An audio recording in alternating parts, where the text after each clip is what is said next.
안녕하세요. 감동사연 채널 왈칵입니다. 오늘의 사연자분 소개 부탁드립니다. 안녕하세요.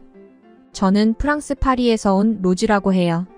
지금은 비자 때문에 파리에 있지만 얼마 전까지는 한국에서 쭉 살았어요. 한국과 아무 연고도 없었던 제가 왜 한국에서 살았었는지 얘기해 줄게요. 저는 파리에서 태어나고 자라 우아함으로 가득 찬 삶을 살았어요. 사실 프랑스 여자들은 프랑스 여자라는 자부심이 가득하거든요. 그래서 저는 패션을 선도하는 파리에서 자란 소녀답게 워낙 패션에 관심이 많았어요. 어릴 적부터 제 삶의 낙은 예쁜 옷을 입고 파리 거리를 산책하는 거였어요. 그러면 정말 영화 속 여주인공이 된 것 같은 설레는 기분이 들거든요. 하지만 제가 가지고 있던 비밀이 제 삶의 낙마저 누리지 못하게 만들었습니다. 한 여름날의 좁은 공간의 카페에 가서 커피를 마시고 있었어요. 그런데 옆에 앉아있던 또래 남자아이들이 저를 보고 수근덕거리는 거예요. 저는 나한테 관심이 있는 건가? 오늘 옷을 좀 잘 입긴 했지라고 어깨가 절로 올라갔지요. 하지만 저에게 사심이 있어서 쳐다본 것이 아니었어요. 야, 너 씻고 나오긴 한 거니? 너 때문에 이 카페에 있는 사람들 모두 코가 마비됐어. 그 말을 들은 순간 저는 손발이 덜덜 떨리고 심장이 쿵 내려앉은 기분이었어요. 나 오늘 잘 씻고 나왔어. 왜 나 때문이라고 생각하는 거야? 기분이 나빠진 저는 따졌어요. 야, 네가 들어온 순간부터 카페에 있는 모든 사람이 다 너만 쳐다봤어. 썩은 양파랑 계란을 사들고 온 줄 알았는데 네 몸에서 나는 냄새더라. 네. 내 몸에서 썩은 계란과 양파 냄새가 난다니. 믿을 수 없었어요. 안타깝게도 저는 후각이 일반 사람들에 비해 많이 발달하지 않았거든요. 저는 순간 얼굴이 빨가에 달아올라 카페에서 도망치듯 나오게 됐어요. 펑펑 울면서 집에 들어오는 저를 보고 부모님은 병원으로 바로 데려가셨어요.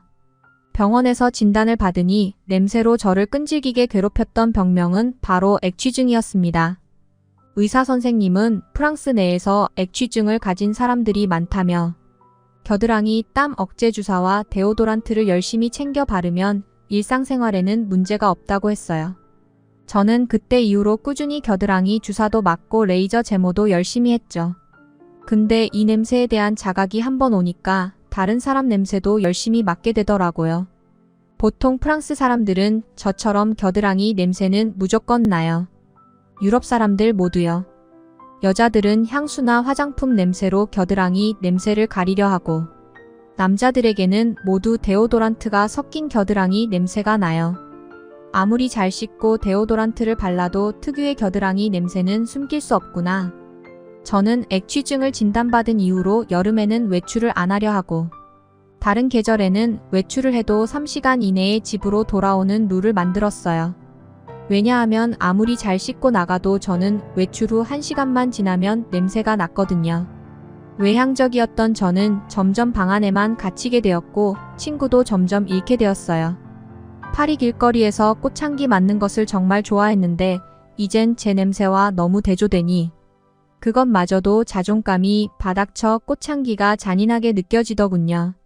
하지만 운명적인 날이 찾아왔죠.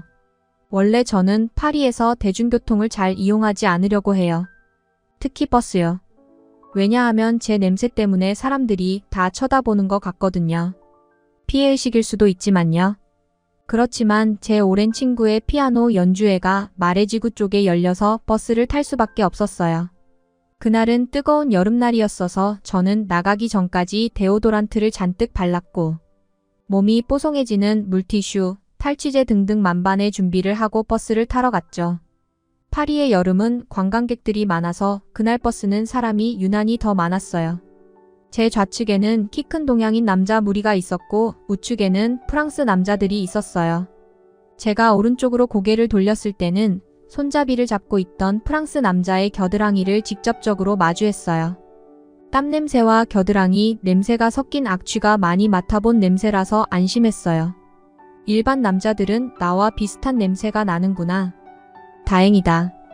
그런데 좌측으로 고개를 돌렸을 때는 제 코가 그 동양인 남자의 겨드랑이에 직접 닿았거든요. 전 제 코가 잘못된 줄 알았어요. 아무 냄새도 안 나는 거예요. 그냥 섬유유연제 냄새 정도? 그래서 후각이 이상해진 건가 생각하고 다시 우측으로 고개를 돌렸는데 특유의 톡 쏘는 겨드랑이 냄새를 다시 맡을 수 있었어요.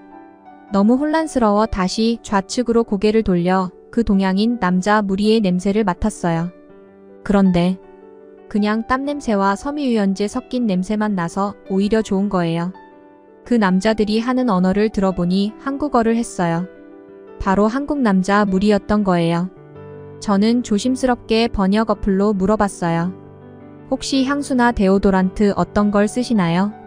한국 남자들은 자기들끼리 니 뭐 쓰는 거 있나 하면서 얘기하더니 제 폰을 가져가 다시 번역했어요. 향수나 데오도란트를 쓰지 않습니다. 라고요. 저는 속으로 알려주기 싫어서 거짓말을 하나 생각했죠. 왜냐하면 프랑스에선 데오도란트가 필수예요. 안 쓰는 사람이 정말 아기들 빼곤 없어요. 데오도란트를 바르지 않고 외출하면 팔마시에서 사서라도 뿌리고 가는 게 이 나라예요. 제가 믿지 못하는 표정을 지으니 그 남자가 정말이에요. 저희는 향수와 데오도란트 냄새를 안 좋아해서 아무것도 뿌리지 않아요. 라고요. 그 결백한 표정을 보니 신뢰가 가더라고요. 더욱 궁금증이 생겨 근데 어떻게 냄새가 안 날 수 있죠? 물어봤죠. 땀 냄새 나는데. 죄송해요 이러는 거예요. 고작 이 향기로운 땀 냄새 가지고 냄새라니.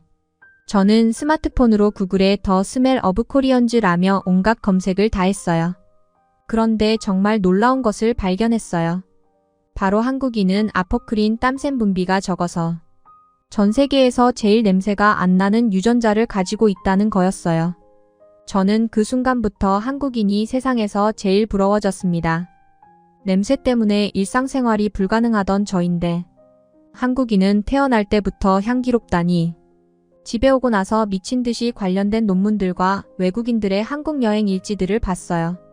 한국에서 육류보다는 나물 섭취를 많이 하고 또 샤워하는 물도 프랑스와 달리 부드럽대요.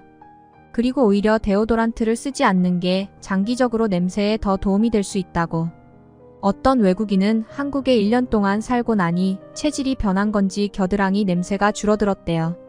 저는 그 말을 본 순간부터 마지막 희망이라고 생각하며 한국행 비행기를 끊었습니다. 한국에 오니 공항에서부터 진짜 냄새가 안 났어요. 보통 여행을 가면 공항에서부터 그 나라 사람들의 냄새가 은은하게 흐르거든요. 근데 그냥 아무 냄새도 안 났어요. 그게 너무 신기한 거예요. 채취가 없다니. 지하철이나 버스를 타도 한국인은 냄새가 안 나고 여자들은 오히려 너무 좋은 냄새가 가득했어요. 그래서 오히려 제가 민폐처럼 느껴지는 거예요. 이 사람들은 외국인들 냄새를 맡으면 정말 놀라겠지 하고요. 저는 한국에 반년 동안 머물 때 한국인들과 쉐어하는 하우스에서 머물렀거든요. 그때부터 한국인들의 생활습관, 식습관 모두 카피하기 시작했어요. 수건은 매일 한 장씩 바꿔 쓰고 머리는 바로바로 말려주고 소고기보단 돼지고기를 먹고. 정말 신기하게 그렇게 3개월 동안 따라하니까 냄새가 조금 줄어든 것 같더라고요.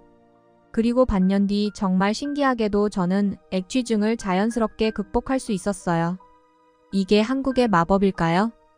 하지만 다시 프랑스로 돌아와 한 달 동안 사니 냄새가 스물스물 올라오는 것 같습니다. 다음에 한국에 갈 때는 한 3, 4년 살 생각으로 갈 거라 비자 심사를 받아야 해요. 제가 한국에서 일할 수 있는 비자를 받을 수 있게 여러분 응원해주세요. 로즈님, 냄새 때문에 고민이 많으셨다니 정말 속상하셨겠어요. 저도 한번 외국 여행을 갔는데 한국인과 다른 냄새 때문에 놀랐던 적이 있습니다. 그걸 생각해보면 한국인들이 정말 냄새가 안 나고 깔끔한 것 같아요. 이상 감동사연 채널 왈칵이었습니다. 감사합니다.